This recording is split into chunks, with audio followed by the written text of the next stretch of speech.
Hello,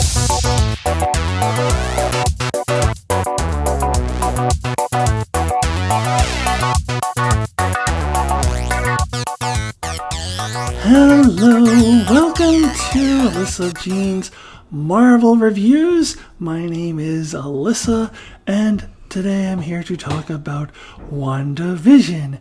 Now, you may ask, why should you care about my review of Wandavision? Because that's old news. It was months ago. Well, you don't have to care. This is just fun for me. I didn't do a WandaVision review when it aired because I didn't have a channel at that time. I was in between channels. And now that I am launching my new channel, I wanted to catch up on all of the Marvel Phase 4 projects that I missed. So this week I will be dropping my reviews for WandaVision, which you are watching now, and Falcon and the Winter Soldier, which you can find a link to in the description below. Now next week, that's August 13th, 2021, if you're watching this when I just dropped this video and when it's fresh and new, I will be dropping my reviews for Loki and Black Widow, and then I will be caught up on Marvel Phase 4 to this date. Now, let's get into WandaVision, but first a standard spoiler warning. So, if you are watching this video and you have not seen WandaVision Season 1 in its entirety, then first of all, what's taking you so long? I mean, it came on months ago. And secondly, why did you click on this video? That doesn't make any sense at all. So I'm assuming anyone who clicked on this video has seen it. So the spoiler warning, just standard procedure. Now we can go ahead and get into the actual review of WandaVision. Okay, so WandaVision. So it's interesting to do a review for WandaVision a few months after it aired because I'm curious if people were to go back and do a rewatch of it now, would it play a little better for them, those who complained about it because they had all these expectations that didn't live up to? I wonder, because personally, I didn't have such high expectations for this show. Now, don't get me wrong. I was feeling the same way as everybody else. Super excited that Marvel was finally back. In fact, when the first episode of WandaVision came on and they did the little Marvel intro, dun dun dun dun dun dun dun dun, I had a little tear in my eye. I was so happy Marvel was back on. And so I know a lot of people were, but people were expecting the moon from this show. And when you have your expectations that high, you are bound to be disappointed. And somehow, I don't know, I was able to keep my expectations in check a little bit. So I was not feeling as disappointed as a lot of other people were. And it's probably why I probably rank this higher than a lot of other people do. So I'm going to start my review with that, with the expectations, what other people were expecting, and why maybe I wasn't as let down as others were. So the first one I want to talk about is Monica's engineer. So remember how Monica Rambeau said she had this engineer friend and everyone had all kinds of theories about who this was. Oh, it's Reed Richards, or it's Dr. Hank McCoy, the Beast himself, before he turns into the Beast. And I never really bought into any of that stuff. I actually saw a comment on another video where someone said that if Reed Richards is not the engineer, then the show is going to suck. So if that's your standard, if that's the standard the show has to live up to, then frankly, it's your fault if the show sucks, because that was never going to happen. Ever. Think about it. The show was filmed in 2019. I think maybe a little bit in 2020, but they haven't even cast Reed Richards right now, or at least not that they have announced. So they were light years away from casting Reed Richards in 2019. How is a character they haven't cast yet going to appear in the show? That doesn't make any sense. I'm sorry. I just thought it was 0% chance Reed Richards was ever going to appear. So to me, I didn't have that expectation. Now, I do agree, however, that the engineer should have been someone we knew, because they did kind of build it up that way. They kind of led us to believe that it was going to be some known character, even if it's a minor character from the comics or even a minor character from the MCU.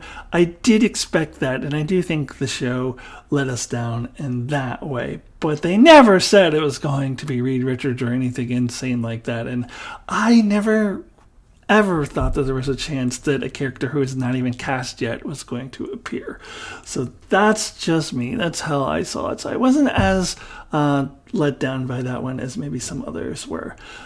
Now we have to move on to the big one. Dun, dun, dun. Mephisto.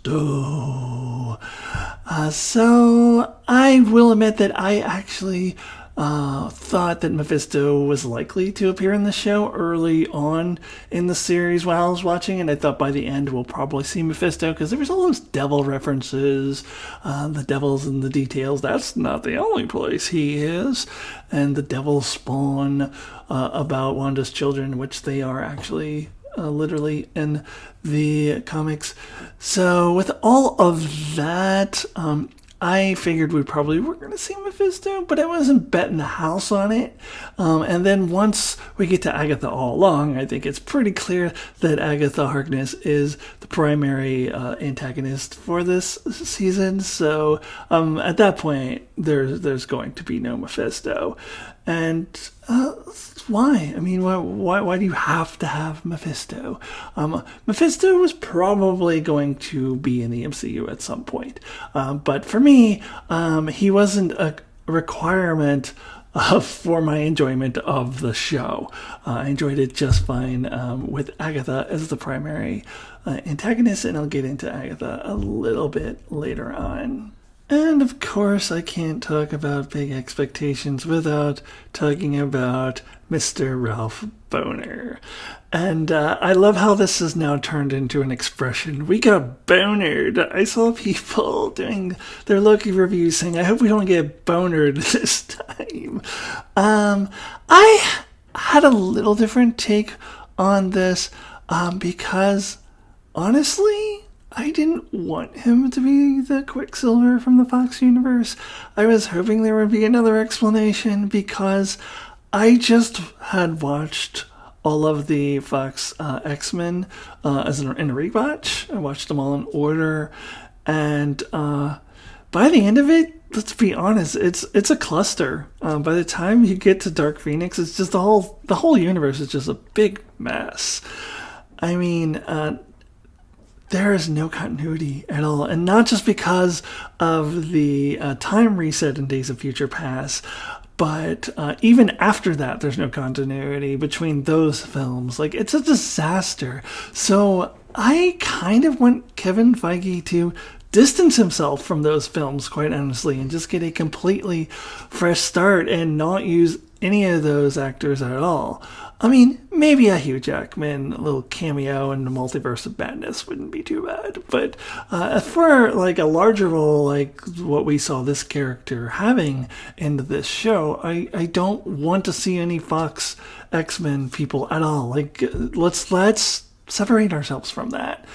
So I was actually relieved when it wasn't that.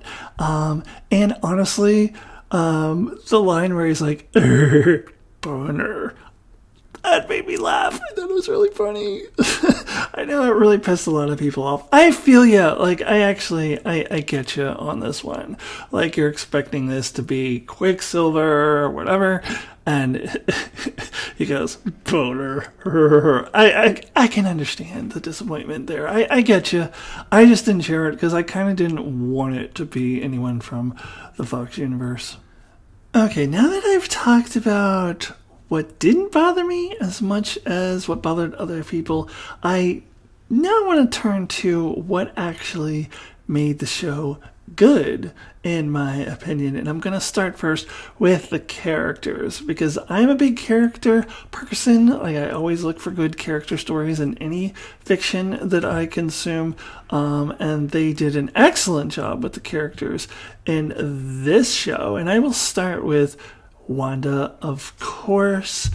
And a very, very interesting character journey for her, because we really delve into her trauma, and not just her recent trauma with Vision, but we go back to her childhood, and we have heard about that trauma before, but we hadn't seen it. So the episode where Agatha kind of takes her in that Christmas Carol-esque trip through time, I thought that was excellent. Now, they did retcon her having those powers when she was younger, but I'm totally okay with the retcon, because they didn't own Fox when they made that movie. They didn't know that they were going to be able to tie this into the mutants, so I think that is their way of tying Wanda into the mutants. Perhaps she will be revealed to be a mutant later, but I don't know. But I'm totally cool with the retcon. I found her character journey of discovering her trauma and discovering what she did because of her trauma, because she was not completely, but on a conscious level, she was kind of oblivious of all the harm that she was causing to people. And when she became aware of it, she immediately felt remorse. She felt terrible, and she wanted to stop it. Which is why I don't necessarily agree that Wanda is a straight-up villain. No, I'm not saying that keeping an entire town captive, living in her world that she created, that's of previous eras of sitcoms, and keeping them tortured, really. I'm not saying that that's a great thing. I'm not saying that makes her a good person. I'm just saying you can't really say whether she's a straight-up hero or straight-up villain. I think it's way more nuanced than that. It's much more complex.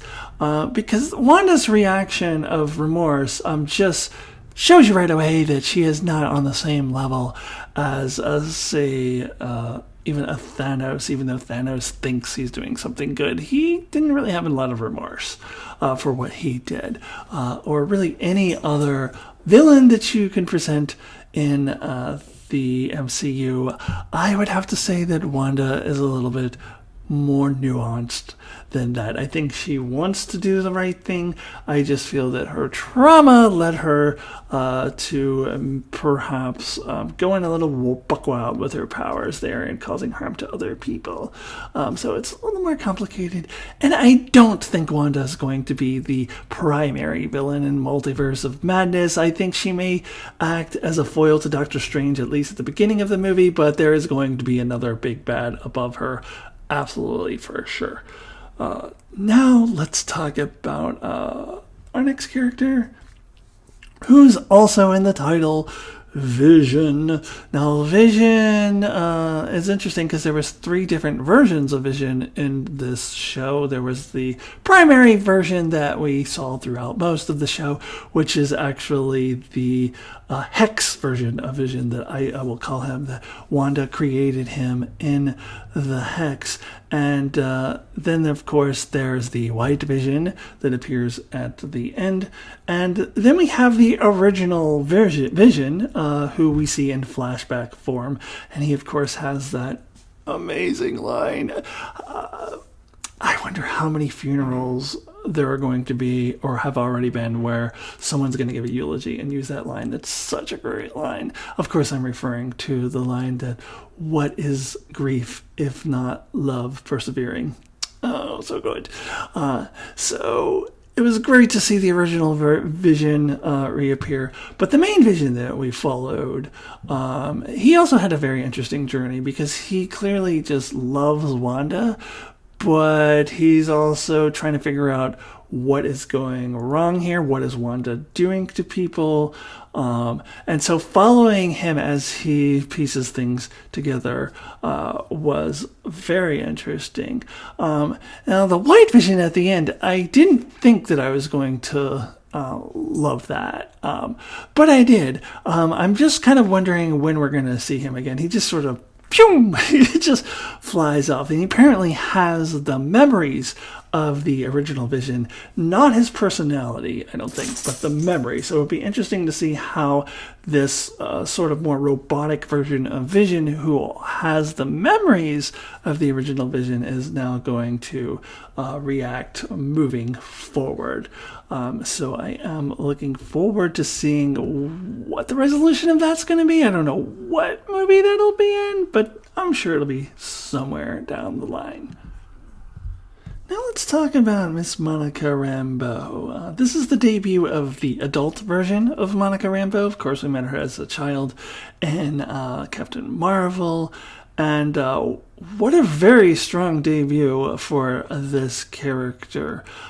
She has a character journey that sort of parallels Wanda, except that she doesn't have the powers that Wanda has to create a sitcom world and trap innocent people in it. But if she had, maybe she would have, because she is very empathetic for Wanda all throughout this season. And while everyone else, like particularly Haywood, is talking about how villainous and evil Wanda is, Monica's like, well, wait a second, I kind of feel for her because of her grief with her mother. And keep in mind, like, these events are taking place 3 weeks after she came back from the snap and learned that her mother had died, and she's still trying to orient herself to this new world. So that makes watching this character that much more interesting when you keep that in the back of your mind. And I do have to say that scene in episode 4, the opening scene where she comes back from the snap and we see for the first time how people react to the unsnapping, that was amazing. That's one of my favorite scenes in the entire MCU. So great job with Monica Rambeau. I believe we will see her next, maybe in Miss Marvel, but definitely in The Marvels, which is Captain Marvel 2, coming out next year. Now, I want to talk about Darcy and Jimmy, because it is so good what they did with these characters. I'll be honest, like, I wasn't a huge fan of either of these characters. Like, I didn't hate them or anything, but, like, I wasn't like, ooh, you know who I really want to see in the MCU again? Darcy and Jimmy Woo. Like, they were fine.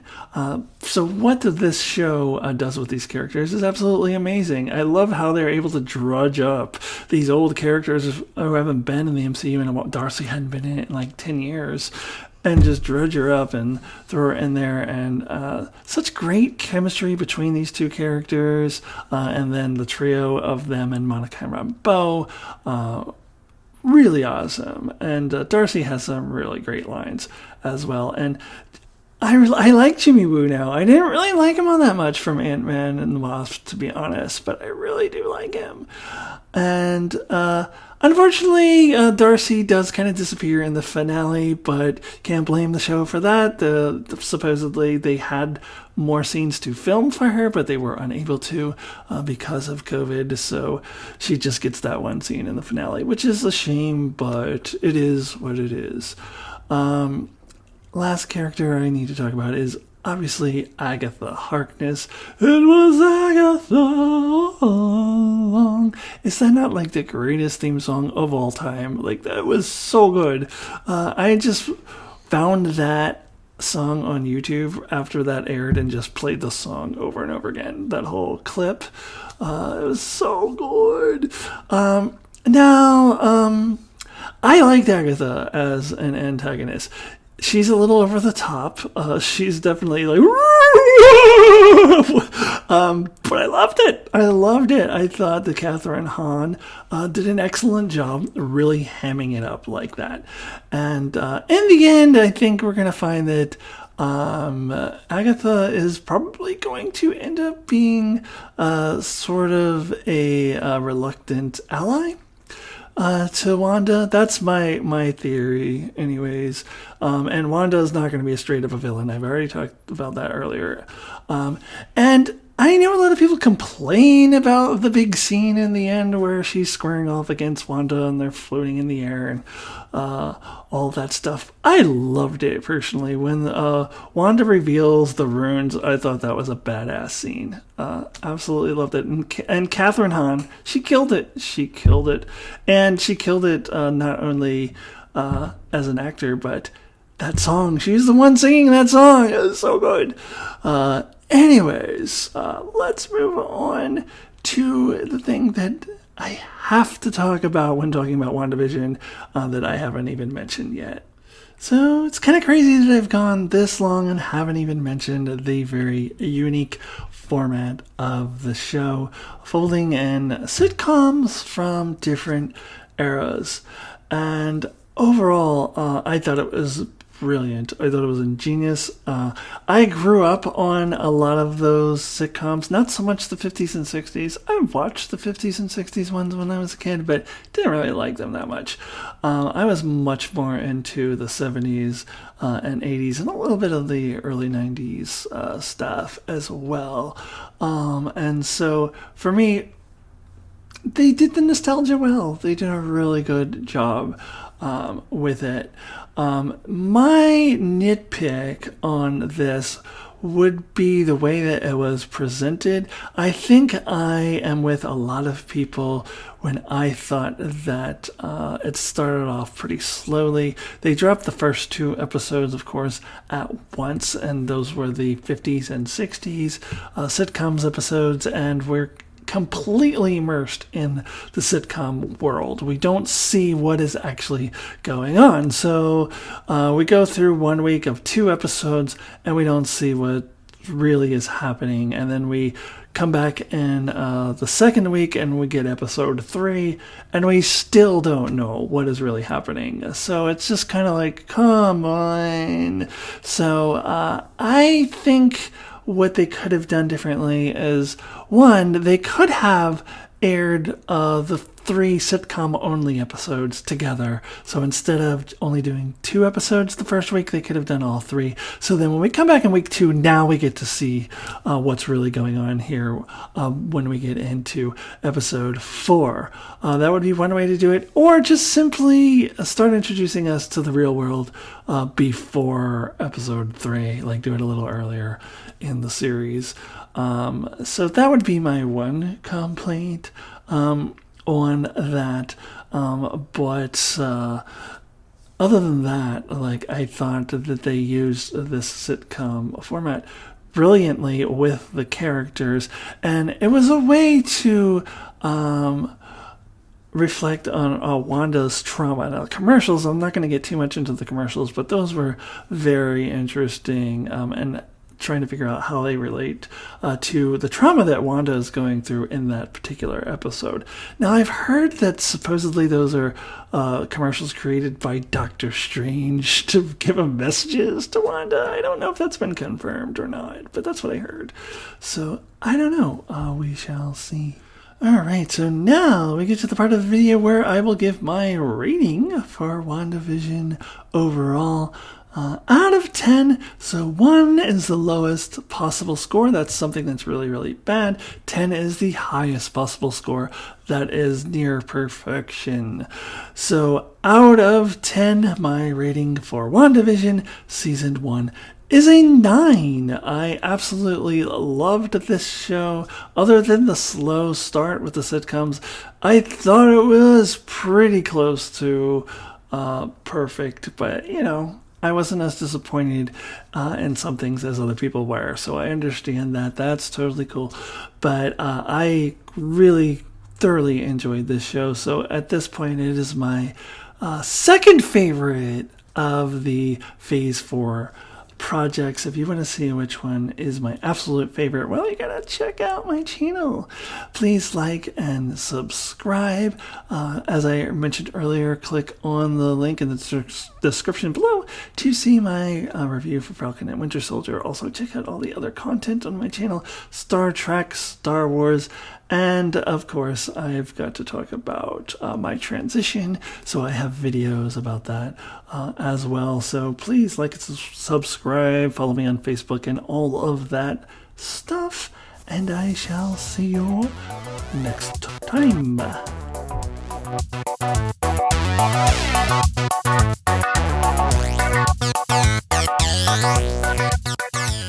Post-credit scene, post-credit scene, post-credit scene, woo, woo, woo, woo, post-credit scene. It's a post-credit scene. I just wanted to come back on here and tell you that I will be doing Marvel What If discussions, live discussions, every week with my brother Mark from Enchantment of Eternity and a rotating third guest every single week. Typically, they will be on Thursdays. However, the first one will be on Saturday, August 14th, where I will be joined by Mark and our friend Corey Shoemaker, and we will talk about episode 1, What If Peggy Carter Took the Super Soldier Serum. And then from then on out, they will be on Thursdays at 6 Pacific, 9 Eastern, and that Saturday one is going to actually be 5 Pacific and 8 Eastern. So the best way to keep track of this is to subscribe and look for the links when they are posted on my channel. And I hope to see you in the chat. Bye-bye.